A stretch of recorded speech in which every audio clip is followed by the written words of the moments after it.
Halo, selamat pagi semuanya. Perkenalkan, saya Sri Sundari Widiastuti, kelas 12D, nomor presensi 31. Pada kesempatan kali ini, saya akan menyampaikan pidato yang bertemakan lingkungan. Saya mengambil salah satu topik yang cukup sesuai dengan keadaan saat ini, yaitu penerapan ekoterapi untuk eco-anxiety yang terjadi pada generasi muda saat ini. Berikut saya tampilkan infografisnya.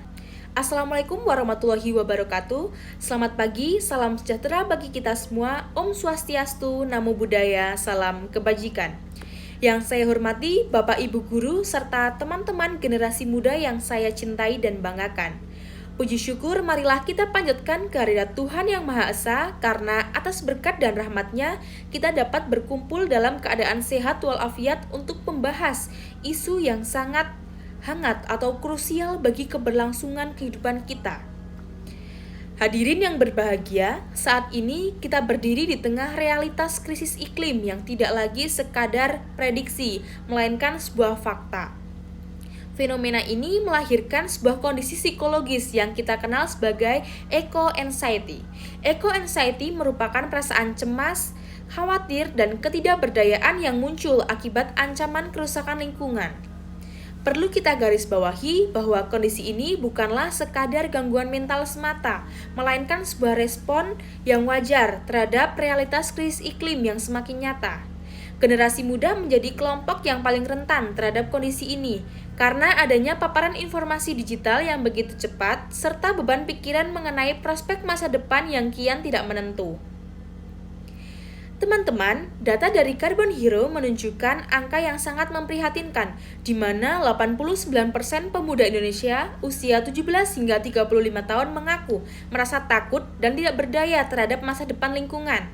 Kegelisahan ini diperkuat oleh fakta dari BNPB tahun 2025 yang mencatat sebanyak 3.238 kejadian bencana alam di tanah air dengan banjir sebagai bencana dominan.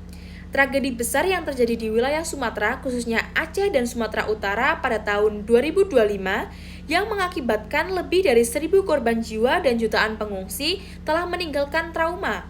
Informasi negatif yang tersebar luas di media digital secara terus-menerus dapat menyebabkan penurunan kesehatan mental, keputusasaan, hingga sikap apatis jika tidak ditangani dengan tepat.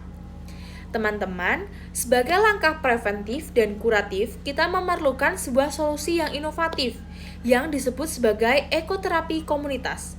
Program ini adalah terapi psikologis berbasis alam dengan aksi yang suportif. Berdasarkan penelitian Clayton tahun 2020, interaksi langsung dengan alam atau ekoterapi mampu menurunkan tingkat kecemasan hingga 30% dan meningkatkan kepercayaan diri individu. Implementasi program ini dapat dilakukan dengan 5 cara. Yang pertama yaitu rekrutmen digital melalui media sosial seperti Instagram. Yang kedua, melakukan pertemuan rutin untuk memberikan dukungan dan edukasi. Yang ketiga, jalan-jalan di hutan sebagai praktik untuk memulihkan ketenangan batin.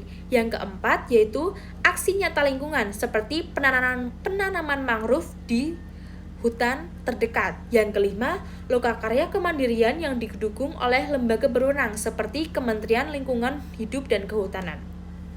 Teman-teman yang saya banggakan, sebagai penutup, marilah kita memandang eco-anxiety bukan sebagai kelemahan, melainkan sebagai kompas moral.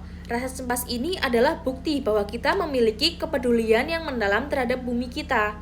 Mari kita ganti rasa takut menjadi energi perubahan dan aksi yang berdaya. Saya mengajak hadirin sekalian untuk mulai mengambil langkah nyata, yaitu kurangi scrolling berita negatif, berinteraksilah dengan alam, dan bergabunglah dengan komunitas lingkungan yang positif. Hanya melalui sinergi dan aksi nyata, kita dapat menjaga kestabilitas mental sekaligus menyelamatkan ekosistem bumi yang kita cintai. Demikian pidato yang dapat saya sampaikan. Mohon maaf atas segala kekurangan dan kesalahan dalam penyampaian. Wassalamualaikum warahmatullahi wabarakatuh.